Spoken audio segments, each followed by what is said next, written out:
everybody, my name is John Lincoln with Ignite Visibility, and welcome to another video in the Learning SEO with Ignite Visibility video series. Today I'm going to talk about a topic that I just love, and it's mobile. Everything's going mobile.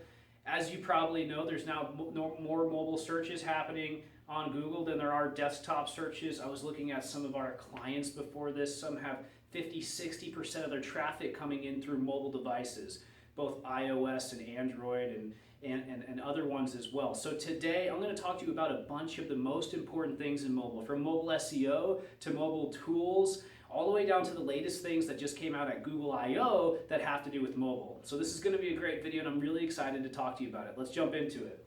So first things first, when it comes to mobile SEO, these are basically the main ways that you can rank inside of Google and get basically pieces of content indexed in Google, okay? So the first thing is, these are the 3 ways to get your main website indexed, okay? So there's the mobile subdomain, very HTTP header, or responsive design. Those are the 3 ways to build a mobile website so that it is accepted by Google and so that it shows up and gets indexed correctly, okay? Mobile subdomain, that would be an m.example.com, very HTTP header. That's when you serve a different version of the site for mobile to the browser, right? So that's another way to do the mobile optimization. And then the most popular is responsive design. So most people push for responsive design, and that really is kind of the best way to do it. You only have one URL. That actually is the case with very HTTP header as well. But for responsive design, one URL, it responds, it comes together based off of whatever size you're on, whether it be desktop, tablet, or all the way down to the mobile screen, okay? One thing to keep in mind though with responsive design, this is a mistake that I see a lot of people make, is they design the website initially for desktop, so not mobile first, and then they crunch the site down into the mobile version, and they don't really think about how that looks from a conversion rate optimization perspective. A lot of times the buttons are too low, there's just a bunch of text, and their bounce rate goes up very, very high. So be deliberate with your conversion rate optimization if you're going to use the responsive design framework, and any of the others as well. CRO is very important. There's something else called AMP technology. That stands for Accelerated Mobile Pages. And this is a great thing to do. If you can basically do this inside of Google, you can make it so that your mobile pages for a blog post or for news rank at the very top of Google inside the mobile search results. So the way that that works is basically you create an alternate version of a page on your site. That's your AMP page, or your accelerated mobile page, right? And by doing that, by creating that accelerated mobile page, Google will pick up on that and then shoot you to the top of the mobile search results. Why? Because it's lightning fast, and Google likes to see page speed being very, very high, right? A high page speed for mobile pages. And there's also Google Now.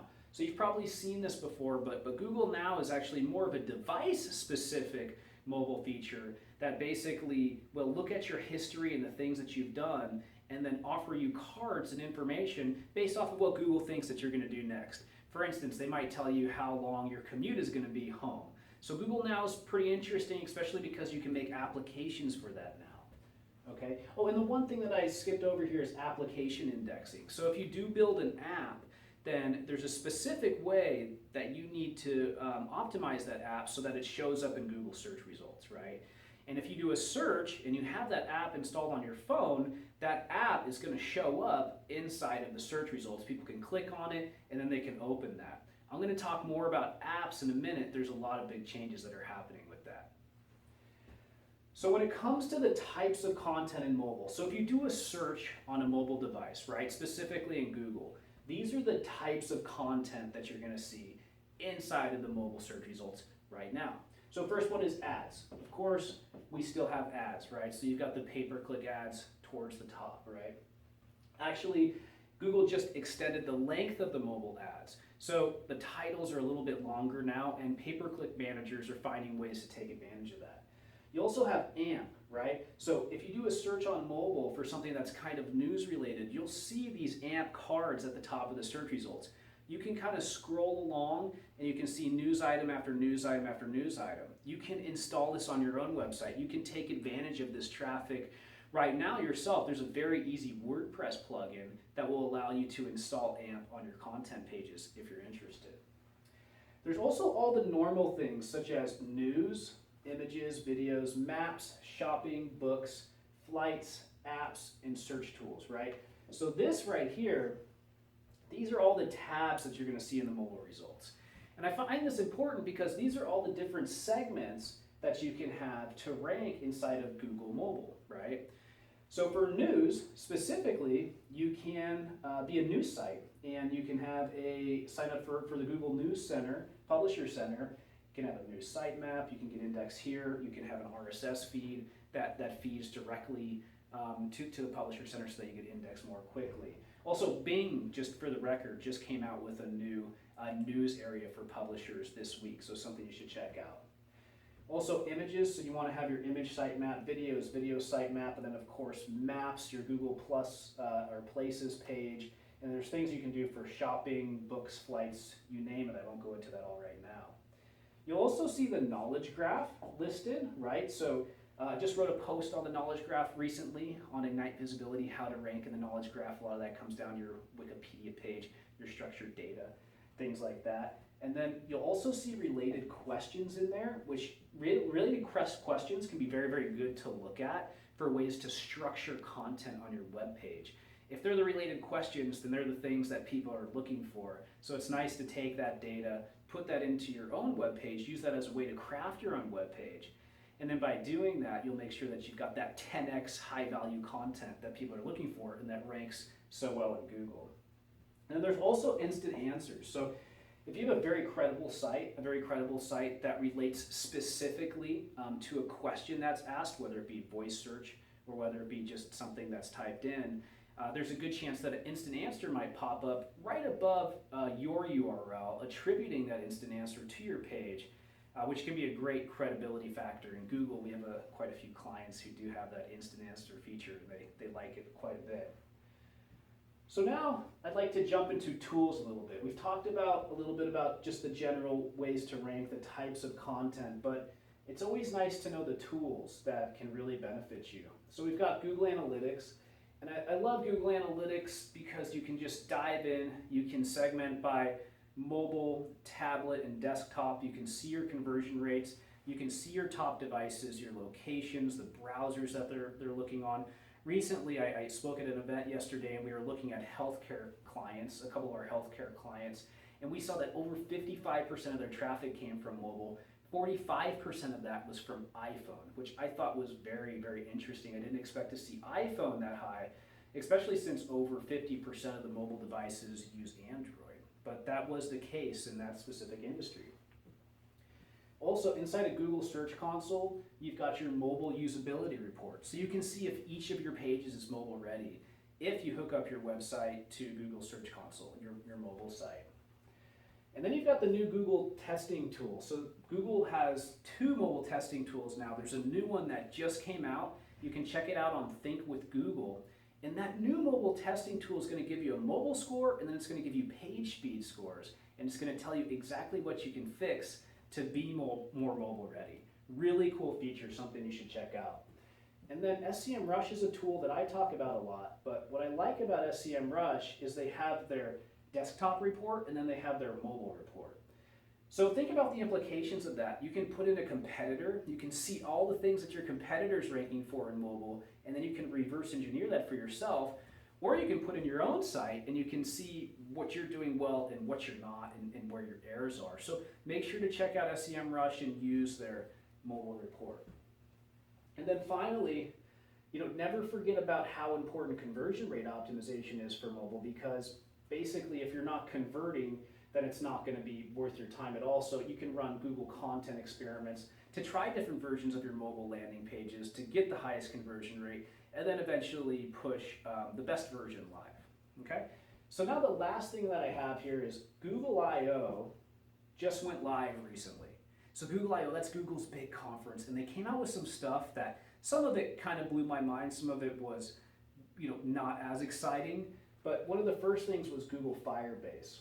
So Firebase is a way to develop your applications now so that you can launch an application that basically works in just normal web, an application that works on iOS, and an application that works on Android, right? So that's one development environment for 3 different types of one application.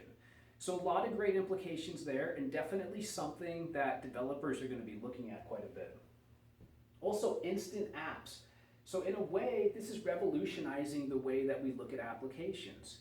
So you can now only use a portion of an app, right? Just a few pages in order to make a purchase or facilitate some type of functionality.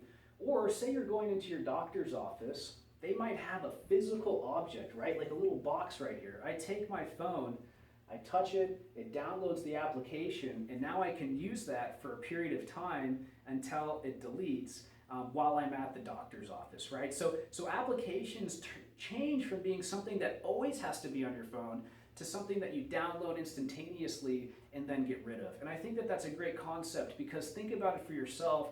You probably don't use applications, all the applications on your phone, but you have the 4 or 5 that you do use that are on your first screen. The other ones get buried, right?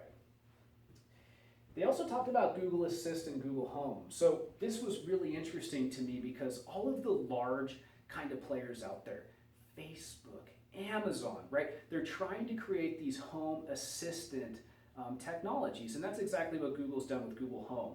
So Google Home is a device, right, that has a personal assistant built in, right? It's a little device about this big. It will answer questions that you ask it, right? So that's a big deal because it has implications across a lot of different industries, but mainly that it doesn't deliver a web page, right? So people are asking these questions, Google's answering, and it's not serving it specifically from a web page, which can detract from the amount of searches that are done in Google. Now we know Google is kind of moving in this direction anyways, but I wouldn't be too worried about it, because they're always interested in new revenue, and a lot of that comes from advertising. Also, there's Android N. So if you don't know, Android N is the new version of the operating system, the Android operating system. So that made some interesting changes that you should check out. Some basic functionality and some a little bit more exciting. And then Google came out and they talked about Allo. So Allo is their new messaging app, right? So it's much like an instant messaging app, but it's got some new features. But the most important one is that they built in Google Assist, right? So Google Assist is kind of this core nucleus that's going to answer your questions, that's going to book flights for you, that's going to book a movie, that's going to learn what you do over time, right? And kind of have this element of artificial intelligence that acts as your personal assistant. At least that's the vision, but the first version should actually have some of this built in there. Also, Google talked about a new radar technology. So imagine this. Imagine that I have my phone right here, and then imagine that I can go like this in order to make a watch turn, counterclockwise, or go like this to swipe, right? Or go like this to close something. So I can hover over the phone, and through the radar technology, I can manipulate the screen. So this can make changes in a lot of different industries, right? And if you think about it, I mean, this is kind of a fun new thing that could happen, where you've got a screen, you walk up, you can manipulate the screen based off of your own login, based off of your own preferences, the way that Google Assist kind of helps you deal with that, and you can manipulate the screen without touching it with this new radar technology. So that could have a lot of implications across a lot of different industries. And then finally, the last thing that they talked about that's worth talking about here is Duo, right? So Google Duo is a way to create virtual reality programs. A lot of our clients are getting into virtual reality right now. It's going to be a very exciting new way to do things like e-learning or to consult with people online. So virtual reality is coming on in a big way, and Duo is a way that you can build a virtual reality program through the Google framework. So these are a whole bunch of things regarding mobile SEO, types of content in mobile, what's new from Google and the tools. And I find this mobile stuff very exciting. I hope it's exciting to you, and I can't wait to see you for the next video. Have a great day.